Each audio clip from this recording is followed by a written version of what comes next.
Bonjour Chira. Bonjour Hélène. Alors merci de m'accueillir dans ton atelier. Je suis très contente qu'on fasse cet épisode. Aujourd'hui, on va parler d'un nouveau type d'alimentation, très alternatif quand même, parce qu'on n'a pas l'habitude, mais justement, moi ça m'intéresse qu'on aille explorer. Parce que finalement, même si on n'a pas l'habitude de le voir, on va découvrir qu'on en mange déjà beaucoup. Alors, avant d'arriver à ce que tu fais, moi, ce que je peux dire, c'est que on avait déjà fait un petit peu dans l'alternatif, dans ce podcast Où est le bon, en découvrant le crudivorisme avec Marie-Sophie L. Ensuite, on avait continué à parler de tout ça avec Fabien, le chef de 42 degrés, c'était il y a à peu près 1 an.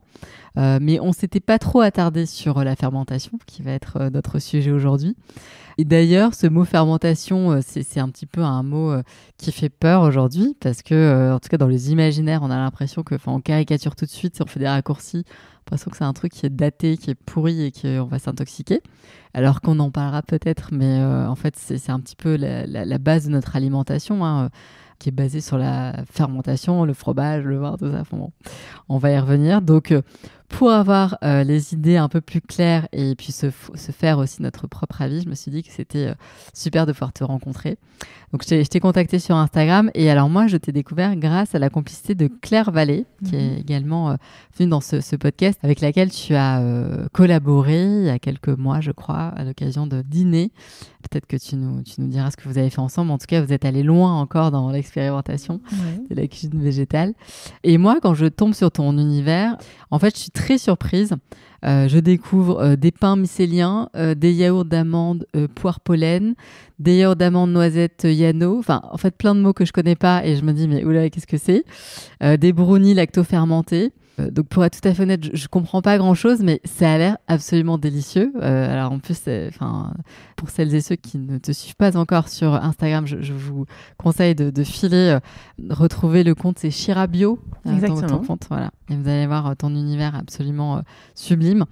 Donc du coup ici nous on est complètement novices, on va essayer de parler avec des mots qu'on comprend tous. Je pense que je ne comprendrai pas tous les mots que tu vas utiliser, Chira. J'espère que tu m'en voudras pas, mais on va décrypter ensemble. En tout cas, moi, je me suis dit que voilà, ça avait l'air délicieux. Et pour en avoir le cœur net, je suis venue te voir. On vient de déjeuner là toutes les deux. Tu m'as fait découvrir tout un tas de tes délices. Et je confirme, c'est absolument délicieux, succulent, franchement. Et puis, c'est très surprenant et très riche en goût. Et la puissance des goûts est complètement inédite en fait. Je sais pas trop si on retrouve ça ailleurs, mais ça fait du bien. On n'est pas sur quelque chose de... Parce que parfois, on peut se dire « Ah, ça va être soit hyper violent, soit au contraire un peu fade. » Là, on est sur quelque chose qui nourrit. Et après, tu en parleras vraiment, mais on se sent rassasié avec le vrai goût du bon dans la bouche et dans le corps, quoi. Bon, on va développer tout ça. Peut-être pour qu'on débute notre conversation, ce que je peux dire, c'est que toi, tu enseignes, en fait. Tu animes des ateliers de cuisine végétale. Donc, tu es une grande passionnée de la fermentation. Tu donnes des cours aussi à l'école Ferrandi, notamment. Et ta démarche est à la fois intuitive et expérimentale. Tu t'appuies sur des traditions culinaires de la fermentation, mais vraiment pour les mener plus loin. Exactement. Et c'est un peu sans limite, j'ai l'impression. C'est ça qui est complètement génial. Alors, est-ce que tu peux peut-être nous dire un petit peu d'où tu nous parles aujourd'hui, avant qu'on rentre dans ton chemin et dans ton univers ? Oui, alors déjà, merci beaucoup de me recevoir. Je suis ravie de te rencontrer. J'admire aussi beaucoup ton travail et tes explorations autour de ces questions fondamentales du beau et du bon, qui chez moi justement font écho et se rassemblent un petit peu par rapport à mon parcours, puisque j'ai exercé en tant qu'architecte pendant presque 10 ans et j'ai toujours été vraiment animée et fascinée par la beauté, par l'esthétique et par tous ces réseaux, toute cette intelligence structurelle qu'on peut retrouver quand on observe le vivant à travers la nature, mais pas seulement. Et en fait, au moment où j'ai bifurqué, j'ai un peu exporté à la fois cette sensibilité et toujours cette passion pour l'observation de ces merveilles naturelles. Et j'ai poussé les choses assez loin. Donc c'est vrai que, comme tu l'as expliqué, je suis allée chercher vraiment les traditions ancestrales, parce que la fermentation n'est pas du tout nouvelle, même si on s'y intéresse beaucoup aujourd'hui, et notamment par le prisme de la médecine, parce qu'on s'est rendu compte qu'il y avait des bienfaits incroyables sur la santé. Mais c'est aussi Oui. Pardon, je te coupe, mais on disait tout à l'heure, tu me rappelais qu'en fait, on était constitué à plus de 90% par des bactéries. Voilà, c'est ça. C'est-à-dire qu'en fait, on a perdu aujourd'hui ce rapport symbiotique avec tout le monde microbien qui nous entoure et qui nous constitue aussi. Et c'est un petit peu, moi aussi, une de mes démarches aujourd'hui, c'est de se retrouver cette connexion, ce lien. Parce qu'on parle beaucoup de connexion vivant, mais les gens oublient que ça passe aussi par un rapport physiologique. Et même plus que physiologique, parce que, voilà, comme on l'a évoqué ensemble précédemment, je pense qu'il y a toute une relation aussi vibratoire, énergétique, qui est complètement invisible, mais qu'on ressent une fois qu'on est vraiment plongé dans cet univers, et qui est complètement bénéfique à la fois pour la santé mentale, pour la santé physique, et pour toute cette créativité qu'elle permet d'engendrer.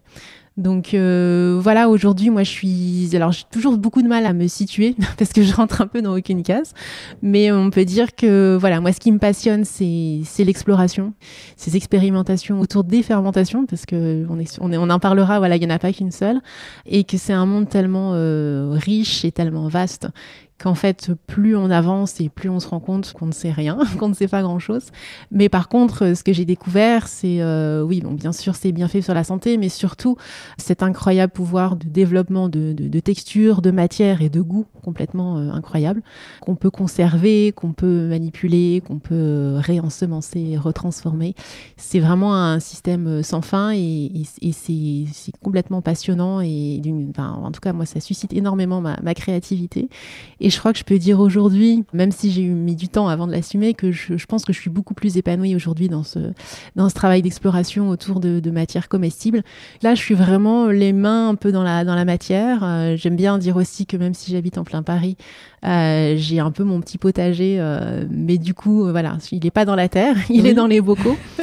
Parce que c'est ce que j'ai découvert quand je suis arrivée chez toi, toute ta petite famille. Voilà, la profusion des ferments. Voilà, exactement, c'est des petits pensionnaires que je chéris, dont je m'occupe et qui me le rendent parce que en fait, on fait un travail incroyable ensemble. Et voilà, c'est ça que j'essaye de transmettre, voilà, à plusieurs niveaux. Hein. Je pense que c'est vraiment un domaine qui est accessible à tout le monde et il y a des niveaux, encore une fois, différents. Toi, tu as bossé un peu avec des chefs. On citait Claire Vallée tout à l'heure, mais avant, il y avait aussi... T'as accompagné longtemps un chef en Bretagne, ouais, Nicolas Conro. C'était super intéressant parce que j'ai rencontré le monde de la gastronomie.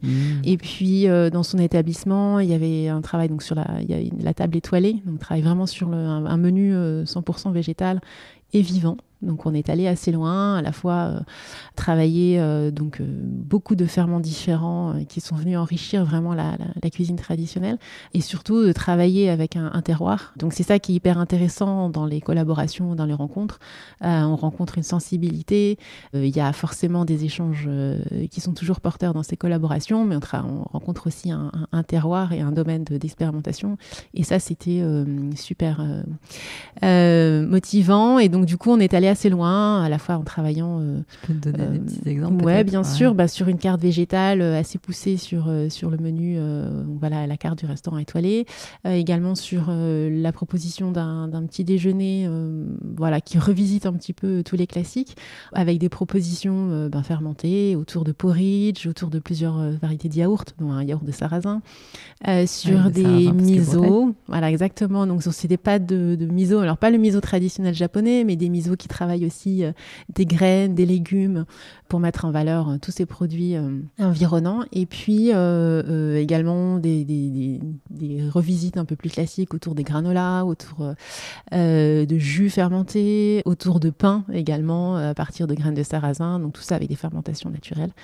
Donc, tout ça, c'était assez excitant. Et puis aussi, un travail sur des propositions de pâtisserie, pareil, en utilisant pas mal de techniques, donc que ce soit de fermentation, des hydratations, voilà, tout ça autour du vivant pour essayer de redonner des ouvertures, en tout cas, même dans des maisons qui sont assez classiques de la gastronomie française, de montrer qu'on peut vraiment pousser certaines techniques et apporter énormément de goûts qui soient marquants, concentrés, mais également, je pense, une dimension qui n'est pas négligeable, voilà, justement, dans ces repas gastronomiques, qui est cette sensation de bien-être, même après un repas où on a mangé 6, 8 ou 10 assiettes, où on est vraiment, grâce à l'action de ces ferments, on a une digestion qui est bien allégée.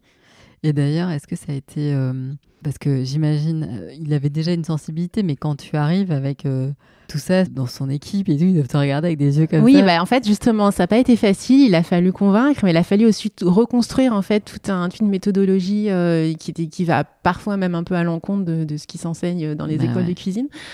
Justement, parce que là, d'un seul coup, non, il ne faut pas tout filmer et tout mettre au froid, mais au contraire, il va falloir utiliser les levures ambiantes, trouver des conditions où on garde une certaine chaleur, etc. Donc ça a été tout un travail aussi avec les équipes, mais ça a été super enrichissant pour moi de me confronter à ça, parce que justement, je sortais un petit peu de mon petit laboratoire où j'étais libre et je faisais un petit peu, j'allais où je voulais, où là, d'un seul coup, j'ai compris aussi un peu les contraintes de mise en place, de gestion des équipes, de transmission des informations, etc. Donc tout ça, ça fait partie des problématiques que j'ai dû aussi brasser, et ça a été enrichissant parce que ça a permis aussi de mettre en place justement des méthodologies que j'aurais pas forcément pensé avant ça. Ouais, non, mais c'est super. Donc en fait là, tu passes aussi à une autre échelle, parce que tu donnais beaucoup de cours, donc tu t'enseignais beaucoup. Ensuite, tu es arrivé sur les réseaux sociaux, donc là ça a explosé parce que tu as rendu visible aussi à d'autres échelles. Mais cette expérience avec lui te permet de pousser l'expérimentation et l'exploration à l'échelle de quelque chose, d'un restaurant vraiment pratico-pratique qui tous les midis, tous les matins propose ce petit déjeuner à beaucoup de gens. Ouais. Voilà. Mais bon, ça a été aussi, je pense, dans les deux sens. C'est-à-dire que moi, j'ai dû du coup aussi proposer des choses qui soient forcément réalisables dans ces conditions. Mais je pense que ça a été aussi des soulagements. C'est-à-dire qu'en fait, c'est aussi une manière de cuisiner, de préparer, qui a aussi un énorme gain de temps pour les équipes, parce qu'une fois que toutes ces choses sont à disposition, en fait, ça simplifie énormément les process, les mises en place, et on a une telle concentration des goûts qu'en fait, parfois, c'est pas la peine on a des choses qui sont accessibles très rapidement, des sauces, des bouillons. En fait, on facilite énormément le travail, justement, grâce à ces préparations en amont, comme des bocaux qui sont là et qui se conservent pendant des mois dans la cuisine. Et puis, ça permet de réduire énormément aussi l'impact énergétique, ce qui est pas rien, déjà face à la planète, mais aussi par rapport aux factures. Voilà, exactement, au coût de l'énergie qui a énormément augmenté ces derniers temps. Donc, ça a été aussi Parce que du coup, donc c'est de l'anticipation, en fait, où il y a quelque part une culture de tout ça qui est lancée bien en amont du moment où on va le manger. Voilà, c'est une autre organisation. C'est une autre organisation, un autre planning. Exactement. Et est-ce que du coup, à ce moment-là aussi, parce que tu travaillais déjà sur les boissons, les jus, ils te demandent d'aller dans cet accord. Est-ce que vous sortez aussi un petit peu de l'accord alcoolisé avec les mets Oui, bien sûr. Tout ce travail autour des boissons, il est hyper intéressant parce qu'on a, il y a plusieurs ferments qu'on peut utiliser dans les boissons. Il y a la kombucha, il y a les kéfirs, il y a la bière de gingembre, mais il y a aussi des fermentations sauvages à partir de plantes, etc. Et en fait, toutes ces techniques nous ont permis aussi de mettre en place des concentrations de goût et de retravailler vraiment, d'aborder cette question vraiment d'une cuisine, mais un peu liquide, on va dire. Et de pas juste se cantonner à une boisson aromatisée, mais travailler sur la pétillance, sur les couleurs, parce qu'on a des couleurs qui sont magnifiques. Et aussi d'apporter toutes ces techniques aussi de mixologie, mais transposées à ces boissons fermentées, en désucrant énormément, parce que grâce à la fermentation, souvent l'alternative à l'alcool, c'est souvent des boissons sucrées, pas toujours agréables à accorder avec des mets salés. Et donc là, de repenser même ces accords entre un plat et une boisson, et ça la fermentation permet de travailler ça et c'est super intéressant. Ouais, et puis c'est délicieux parce que donc là on a en face de nous trois c'est des kéfirs. Là c'est des kéfirs aujourd'hui. 3 kéfirs qu'on a goûté pendant notre déjeuner. Et donc on a bu pendant qu'on mangeait du salé, et donc je confirme, en fait c'était tellement pétillant que le fait que ça pétille beaucoup, c'est ça qui indique qu'il y a quasiment plus de sucre, c'est ça? Alors en fait moi déjà à la base je mets beaucoup moins de sucre que ce qui est préconisé pour les kéfirs, parce que je sais comment nourrir les grains autrement. J'ai apprivoisé tous ces ferments, et puis je les connais tellement bien qu'aujourd'hui je peux détourner un peu les règles de base, on va dire. Et donc du coup oui, je désucre énormément les boissons, et puis oui, la pétillance c'est en fait ce qu'on dit en deuxième fermentation, une fois que la boisson est mise en bouteille.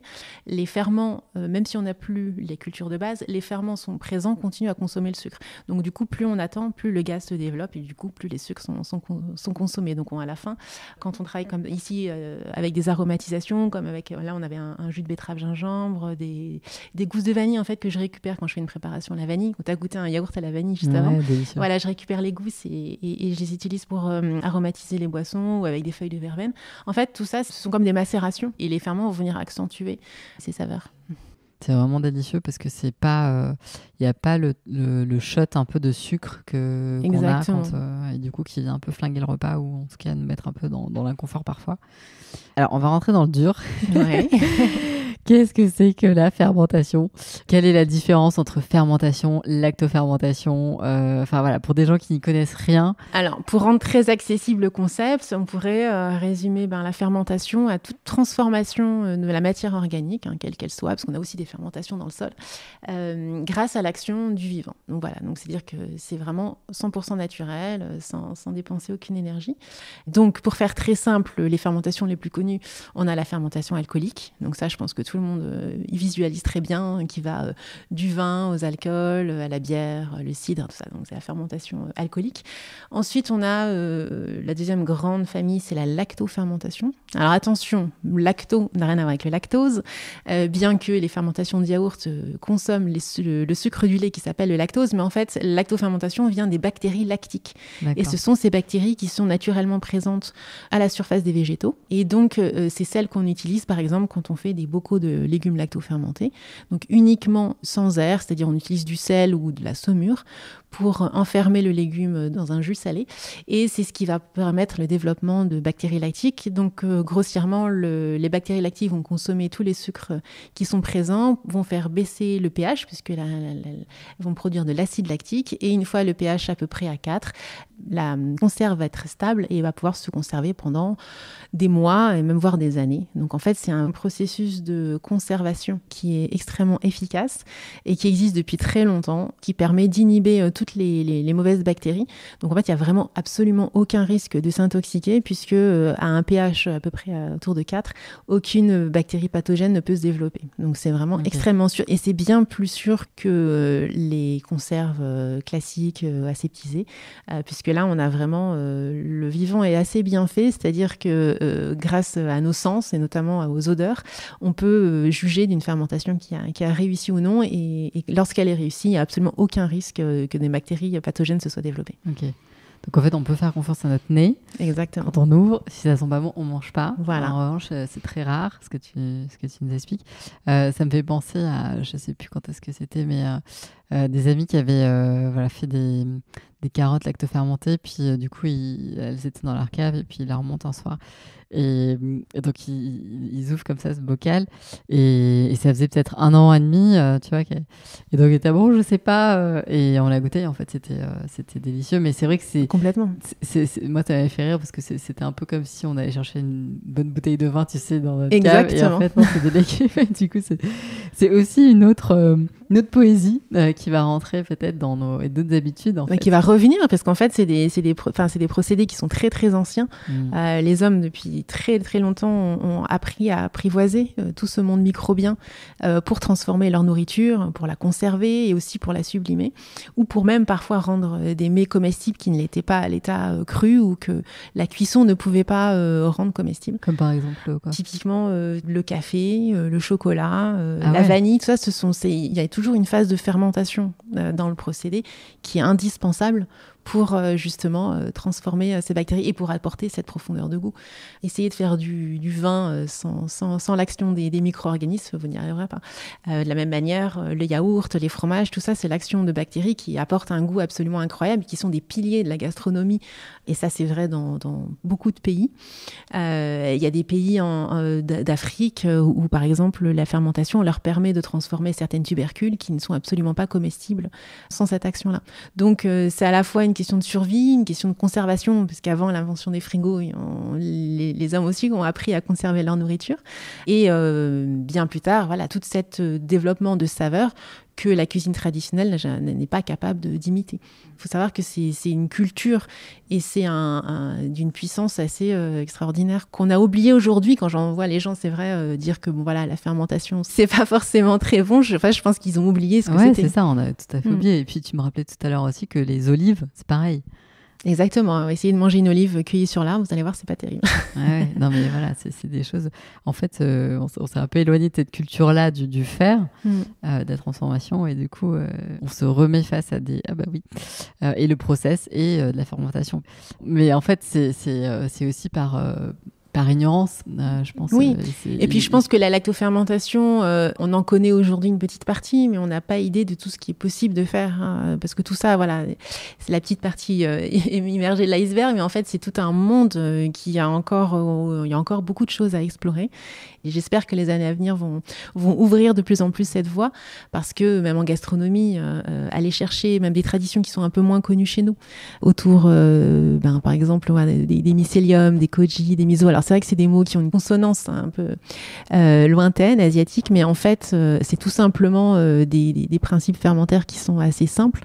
Une fois qu'on apprend à les maîtriser, on accède à des saveurs absolument incroyables, et surtout à des ferments qui peuvent être après réutilisés. Donc ça c'est assez dingue, et tout est là, tout est très riche en saveurs, tout est riche en ferments, riche faut savoir que la fermentation elle conserve aussi énormément de minéraux, mais c'est même capable parfois d'en créer. C'est-à-dire que par exemple dans la choucroute, on a une création de vitamines qui n'étaient pas dans le chou initial. Donc en fait c'est même un surplus de micronutriments, et non seulement il y a un surplus de micronutriments, mais aussi la manière dont le corps l'assimile est très différent. Il y a un principe de prédigestion en fait dans la fermentation générale, ce qui fait que c'est beaucoup plus facile à digérer, mais également par la présence d'enzymes particulières, on va mieux les assimiler. Donc ça permet de manger beaucoup mieux, de manger moins, parce que comme le corps est nourri, on a nourri directement les cellules, le microbiote, en fait on est rassasié beaucoup plus vite, et c'est dans un cercle vertueux parce que ça permet aussi de contrer des fringales ou des fatigues qui parfois sont causées par des dysbioses intestinales. Donc en fait là, en réensemençant la flore intestinale, on est dans un meilleur équilibre, et qui permet d'avoir une santé. Alors ça se ressent vraiment sur l'énergie, sur le sommeil, sur la peau, sur l'humeur énormément. Ah ouais. Ouais, aujourd'hui, on sait en étudiant le microbiote, on sait qu'il y a énormément de connexions qui sont donc de l'intestin vers le cerveau. Okay. Et justement, il y a la fermentation, et même certaines fermentations donc, qui développent le goût umami, ça si tu veux, on en parlera après. Donc cette fameuse 5e saveur, dont les composés parfois sont capables d'aller donner des messages directement au niveau du cerveau. Et ça donne vraiment même parfois des sentiments de bien-être. C'est ça presque l'effet d'une drogue, mais une drogue bienfaitrice. Est-ce que tu peux nous parler, si on peut rentrer dedans maintenant sur le umami? Qu'est-ce que c'est, Shira? Alors, on entend beaucoup parler. En fait, l'umami, alors, c'est pas facile à définir. Il y a plusieurs portes d'entrée. En fait, basiquement, on a 4 saveurs qui sont très connues, qui sont le salé, le sucré, l'amer et l'acide. Et une 5e saveur est entrée dans la danse dans les années 70 à la découverte d'un chercheur japonais qui a identifié et isolé cette 5e saveur décrite. Donc, umami, en japonais, ça veut dire délicieux. Voilà, c'est une saveur délicieuse. Et en fait, en l'étudiant, on s'est remarqué qu'en fait, au niveau de la langue, ça faisait appel à des récepteurs différents que les 4 autres saveurs. Et en fait, c'était très central, et ça permet de déclencher tous les récepteurs de toutes les autres saveurs. C'est pour ça que parfois, certains vont vous dire, en fait, l'umami, c'est l'ensemble des saveurs réunies. Bon, c'est pas exactement ça, mais disons que ça déclenche les récepteurs. Dans l'umami, on a identifié notamment une molécule qui s'appelle le glutamate monosodique. Donc, c'est pas le glutamate utilisé après dans l'industrie pour rendre les gens accros aux chips ou aux céréales du petit déjeuner, mais en fait le glutamate naturel, cette enzyme qui est capable de déclencher ces sentiments comme ça de plénitude, de bien-être, et c'est ça qui enveloppe complètement la langue. Et d'ailleurs on a comme une saturation un peu à l'extrême des papilles quand on a beaucoup d'umami. C'est pas qu'il faut pas non plus en abuser, mais on a certains produits fermentés justement qui permettent de déclencher ça. Alors il y en a pas seulement dans la fermentation. Les goûts umami, on les trouve potentiellement dans certains ingrédients et dans certaines préparations, comme des bouillons, par exemple des bouillons de viande ou d'os très longuement mijotés. On les a identifiés dans certaines algues. On sait que par exemple la tomate cuite très longtemps ou les champignons peuvent contenir du glutamate. Donc après, quand on connaît un petit peu tout ça et qu'on commence à jouer avec, on peut aller assez loin dans justement ce jeu autour de ces saveurs. Trop bien.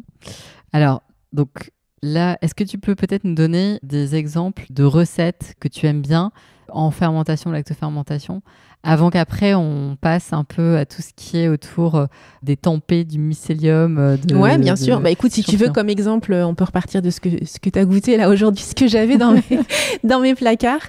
Donc on a, pour commencer par la fin, une petite fermentation très simple que je fais à partir de kaki. Donc voilà, un kaki bien mûr avec du gingembre frais, du curcuma, de la cardamome, enfin toutes sortes d'épices.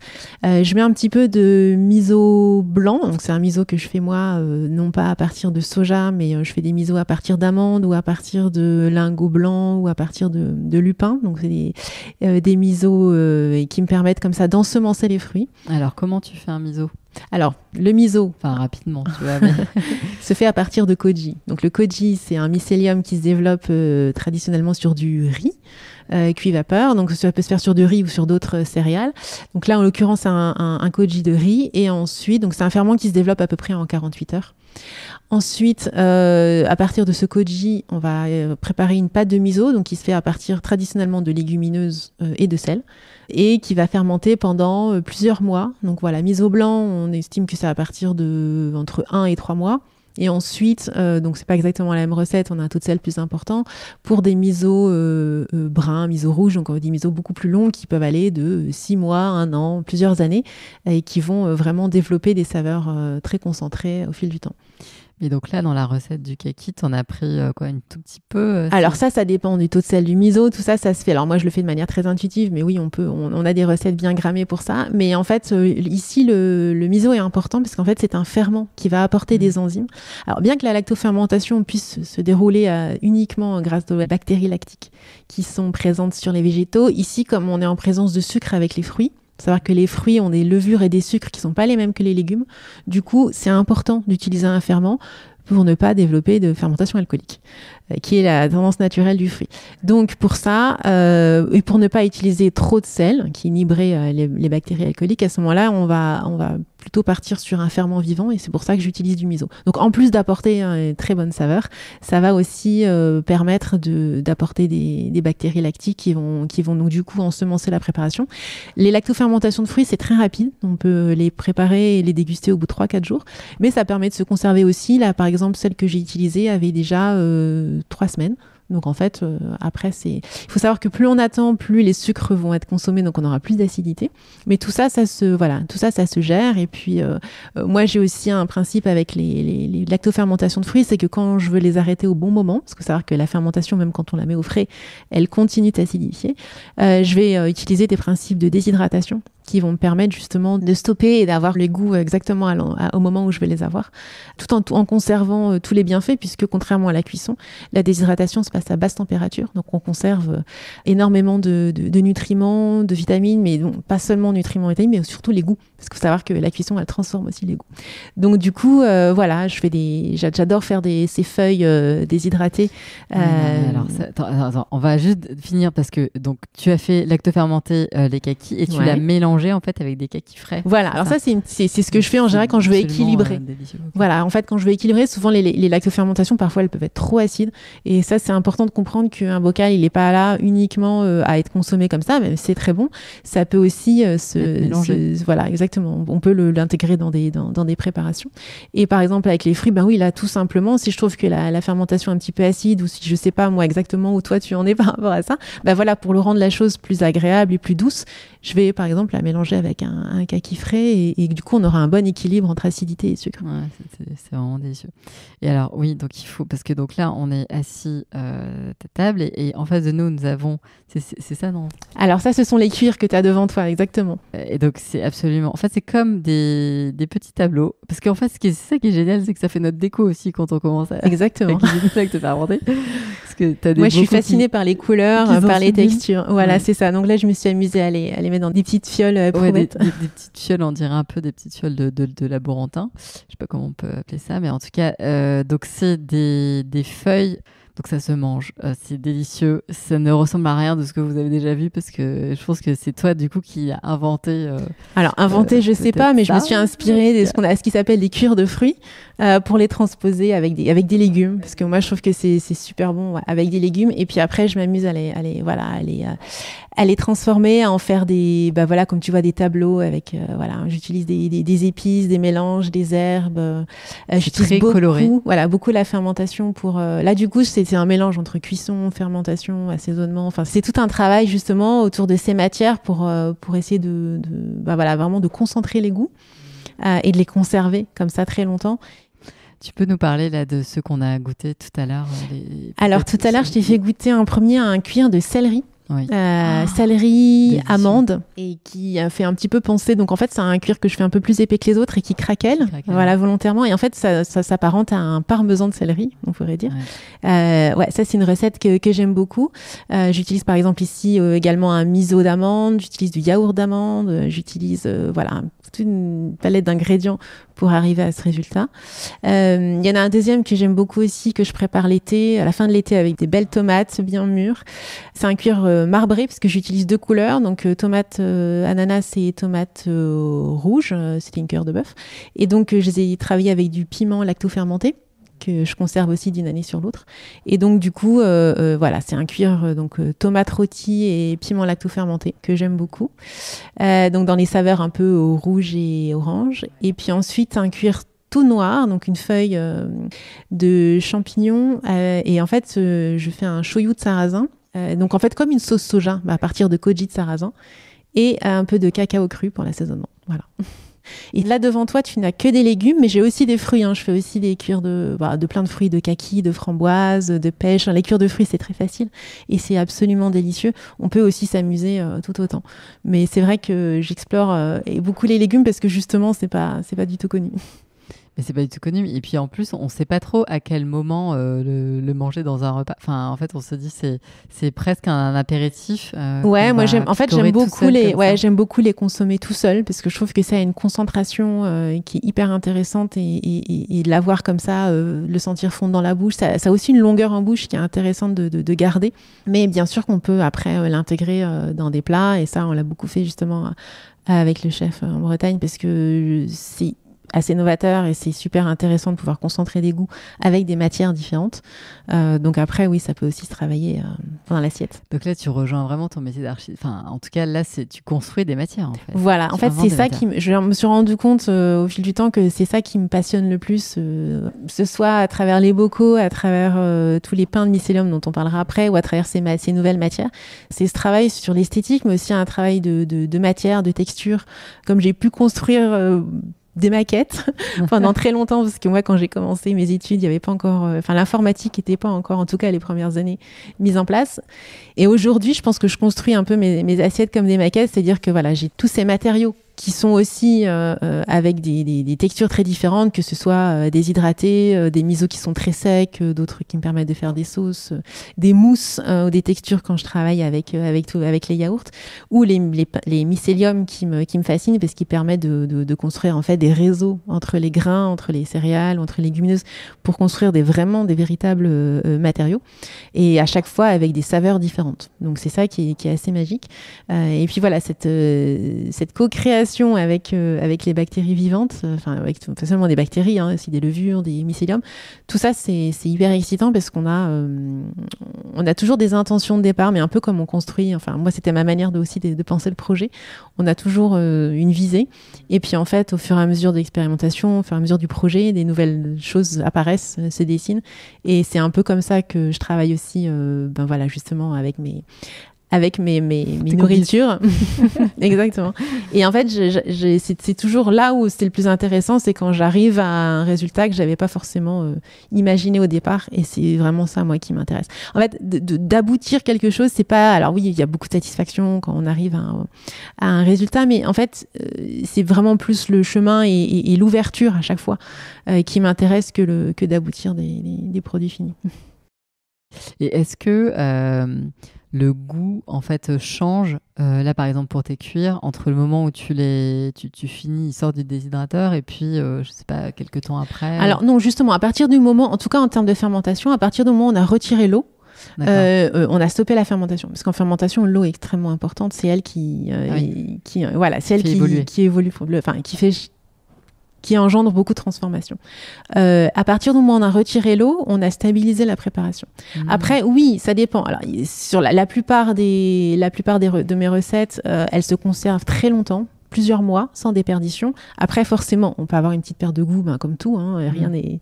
Il y a quand même toujours la matière reste périssable. Et puis d'autres recettes qui sont un peu plus fragiles, par exemple avec des herbes fraîches. C'est vrai que là, les conservations sont un peu moins longues, mais bon, on est déjà sur de l'ordre de 2-3 mois, ce qui est pas mal du tout. Mais alors, je précise quand même ici, il y a certains de tes cours, alors ceux sur certaines de tes recettes qu'on peut regarder en cours parce que tu les as partagées donc tu proposes sur ton site certaines recettes, c'est ça? Des cours en ligne, voilà. En fait, pendant le confinement, donc à un moment où je n'ai plus pu organiser des cours en présentiel, j'ai organisé des cours en ligne que j'ai catégorisés par thème. Donc, il y en a pas mal. Je crois qu'il y en a une 40aine. Et donc, c'est des cours qui durent à peu près 1 heure où j'aborde différentes thématiques qui partent des lactofermentations de légumes, de fruits, comment on peut les intégrer dans les petits déjeuners, des brunchs, comment on peut les cuisiner. Il y a toute une gamme que j'adore parce que je suis complètement fan de tous les yaourts végétaux. Donc, ça va du lait au yaourt, aux crèmes. Et ça, c'est des choses que j'ai encore continué à explorer. D'ailleurs, je pense que je vais reprendre quelques cours autour des yaourts parce que j'ai des nouvelles recettes à partager. Et ensuite, oui, il y a pas mal de choses autour des boissons. Il y a pas mal de choses autour alors, les misos. Pas comment faire les misos, mais comment cuisiner avec les misos, comment les intégrer. Beaucoup de choses autour de la déshydratation. Comment est-ce qu'on fait on passe de la lactofermentation à la déshydratation. Et vous verrez, il y a pas mal de thèmes différents. Ouais. Oui, parce qu'en fait, comme tu n'es pas chef, il n'y a pas de restaurant pour goûter. En fait, il faut faire. Du coup. Voilà. Tu nous transmets. Exactement. Pour l'instant, c'est comme ça. Ouais, non, c'est bien. Est-ce que peut-être on peut commencer à parler là, de ce que tu as commencé à faire il y a 3 ans avec les champignons, le mycélium? Oui, alors quand j'ai découvert, je connaissais déjà, mais quand je me suis enfin décidée à explorer moi-même ces fermentations donc autour de mycélium, j'ai vraiment ouvert un monde extraordinaire. J'imaginais pas la complexité des saveurs qu'on peut faire, et j'imaginais pas qu'on pouvait aussi créer soi-même quand même assez facilement des misos avec des goûts juste dingues qui sont impossibles à trouver aujourd'hui. Donc ça a été vraiment extraordinaire. Donc en fait, je commence par le koji. Le koji, donc c'est un mycélium qui se développe sur un substrat. Alors, j'aime bien utiliser du riz jasmin. J'ai aussi plusieurs manières de faire le koji. Ça, c'est très personnel. Parfois, je vais faire un koji qui va être volontairement plus sucré. Donc du coup, où je vais développer plutôt les amylases, qui sont les enzymes qui dégradent les amidons pour produire la saveur sucrée. Et ce que fait le mycélium, en fait, donc ce mycélium de koji, donc il en existe aussi plusieurs spores, bien sûr, mais disons qu'il va coloniser, donc il va consommer en partie cette céréale et il va produire des arômes. Donc on est d'accord qu'on a uniquement un ferment qui se trouve sous forme de poudre et mais vraiment on va en mettre très concrètement, c'est quoi? C'est dans un plat? Tu mets tes céréales, comment tu... Alors, ça dépend de l'incubateur. On va pas... ce serait trop compliqué de rentrer vraiment dans les détails, mais oui, il y a plusieurs manières de faire. L'idée, c'est en fait de conserver. Il faut maintenir à peu près une température de 35 degrés pendant 36 à 48 heures. Il va falloir intervenir, surveiller la température, le taux d'humidité. Bon, tout ça, ça paraît compliqué, mais une fois qu'on sait faire, ça ne l'est pas. Et pour pouvoir développer, donc, on arrive avec un espèce de pain mycélien, donc plus ou moins humide selon ce qu'on cherche à faire. Et à partir de cette base, le koji, moi je m'amuse à en faire déjà des choses parce que c'est un goût très sucré, très floral. Mais ça ressemble à quoi? Ça ressemble à quelque chose qui est recouvert de petits mycéliums, un peu comme du moisi qu'on connaît blanc? Moins. Alors ça dépend des spores de tempeh. Oui, on a des petites spores. Ça ressemble pas à la moisissure vraiment parce que c'est plus éparse. La moisissure en général elle est beaucoup plus serrée. Et puis surtout c'est blanc et ça a une odeur absolument délicieuse. Ça a un parfum comme ça de fruits jaunes. Les senteurs sont absolument incroyables.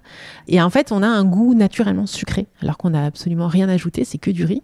Mais l'amidon du riz a été transformé. Donc en fait ce qui est assez dingue c'est que le mycélium est capable à partir des nutriments qui sont présents, d'extraire des saveurs qu'on n'imaginait même pas possibles. Et donc, on imagine bien qu'avec toutes les variétés de céréales qui existent, tout le nombre de saveurs tellement différentes qu'on va pouvoir extraire grâce à cette technique. Et ça, c'est juste l'étape numéro 1. À partir de ça, on peut déjà faire des glaces, des crèmes, des sauces, des coulis. C'est juste incroyable les concentrations de saveurs qu'on peut avoir à partir de ce koji. En plus, après, on imagine toutes les céréales qu'on peut utiliser à partir de ce koji. Moi, je m'amuse aussi à le faire développer sur des légumes.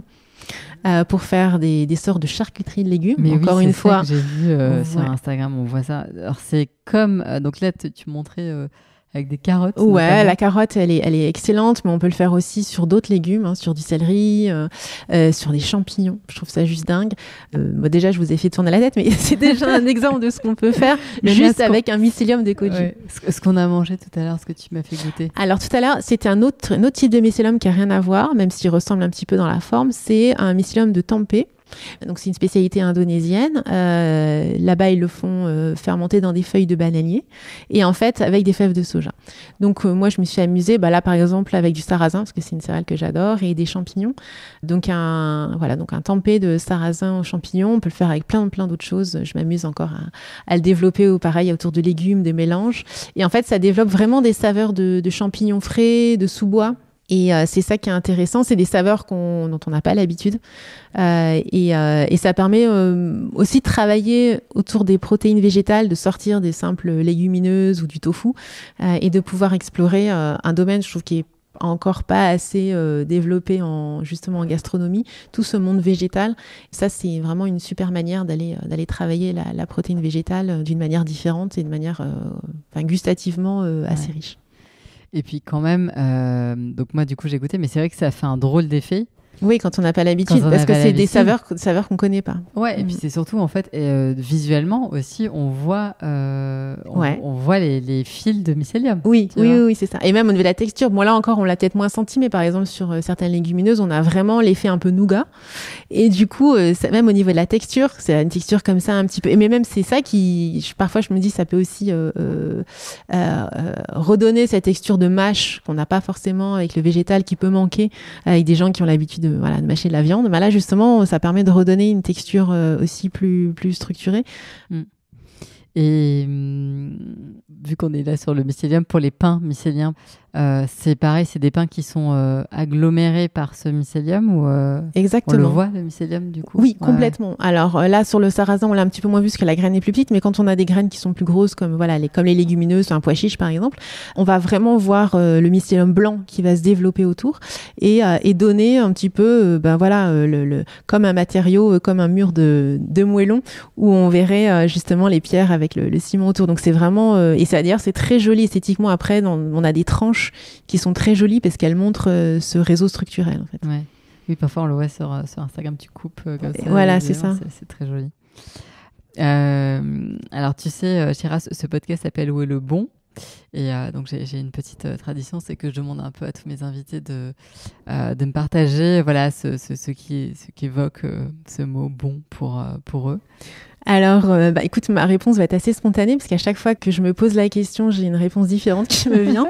C'est une définition qui est tellement fondamentale que c'est un peu comme la quête du Graal. Je sais pas si on y arrive un jour. Écoute, moi, ce que je dirais, c'est une manière peut-être un petit peu assez personnelle, mais moi, j'ai vraiment un rapport donc au bon ou à la gourmandise qui est peut-être atypique parce que ce que je recherche avant tout, c'est pas forcément quelque chose d'abouti, mais en fait, moi, ce que je cherche surtout, c'est ce qui va s'ouvrir en moi en termes de questionnement, l'ouverture du champ des possibles, comment ça va vibrer en moi. Il y a la question aussi de l'authenticité qui est hyper importante. Et en fait, quand on travaille avec le vivant, justement, on triche pas.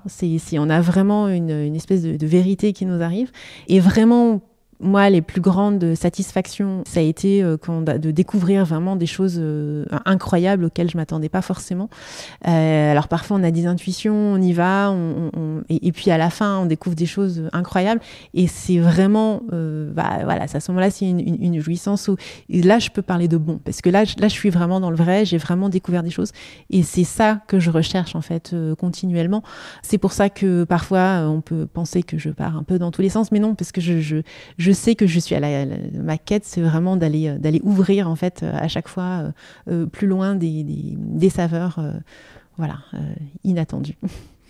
Donc, du coup, en fait, t'es pas du tout en contrôle. Voilà, c'est ça. Alors, il y a des règles, hein, parce voilà. En fait, on est entre les deux. C'est ça qui est pas évident à définir, mais toujours entre les deux. C'est-à-dire qu'à la fois, il faut beaucoup de rigueur, il faut une grande connaissance des aliments, des process, des températures, de tous les paramètres environnementaux. Dans certaines mesures, c'est beaucoup plus complexe que la cuisine traditionnelle. Il faut savoir ce qu'on peut faire, ne pas faire, quel ferment mélanger. Enfin, tout ça, c'est quand même une certaine connaissance. Je dis pas, il y a quand même beaucoup d'années derrière. Mais à l'intérieur de ça, il faut aussi savoir se faire confiance et pouvoir lâcher prise sur certaines choses si on veut justement pouvoir accéder à ce que le vivant peut nous apprendre. Parce qu'en fait, c'est continuellement ça. C'est ce qui nous apprend, c'est un dévoilement aussi du monde, mais c'est aussi un dévoilement de nous-mêmes. Parce qu'en fait, on a dans ce rapport très intuitif et puis finalement circulaire entre les bactéries qui nous habitent et le monde du vivant, je pense qu'on découvre aussi des choses sur nous-mêmes et c'est ça qui est assez incroyable. Pas seulement en termes de bien-être, mais aussi en termes d'ouverture, de créativité, de circulation, enfin tout ça c'est assez passionnant. Ouais. Et puis je trouve que ça donne, en tout cas, quand on te voit, voilà, on se dit que oui, on sent qu'en fait tu es complètement passionné et que c'est alors que ça fait déjà très très longtemps que tu travailles là-dessus, mais que en fait ça n'a pas tari. Voilà, exactement. Ta flamme est toujours là, intacte et encore plus grande et que tu as envie de continuer. Au contraire, en fait, plus j'avance et plus je me rends compte qu'il y a encore des choses à découvrir et finalement c'est ça. Je crois que plus on avance et plus on se rend compte qu'on ne sait rien. Je pense que là c'est une phrase qui est aussi adaptée là dans ce cas-là. Est-ce que tu aurais un message peut-être à faire passer soit aux jeunes qui s'apprêtent à faire des écoles de cuisine ou un message un peu sur ta pratique et qui peut peut-être parfois effrayer un peu, tu vois, ou en tout cas se dire « Ouh là là !» Non, moi j'invite tout le monde à s'aventurer justement dans cet univers parce que c'est très vaste et il y a toujours, on n'est pas obligé d'aimer tout. Hein. Moi, je pense qu'il y a plein de saveurs. Certaines personnes vont être beaucoup plus attirées par certaines saveurs que d'autres et en fait la fermentation est tellement large qu'elle développe plein de saveurs différentes. On n'est pas seulement dans l'acide et le salé. Hein. Il y a des choses très très différentes et j'encourage vraiment à l'explorer parce que déjà parce que c'est passionnant et puisque ça ouvre énormément de possibilités et ça développe beaucoup la créativité. Ouais. Bon, merci beaucoup, Chira. Avec grand plaisir. Merci.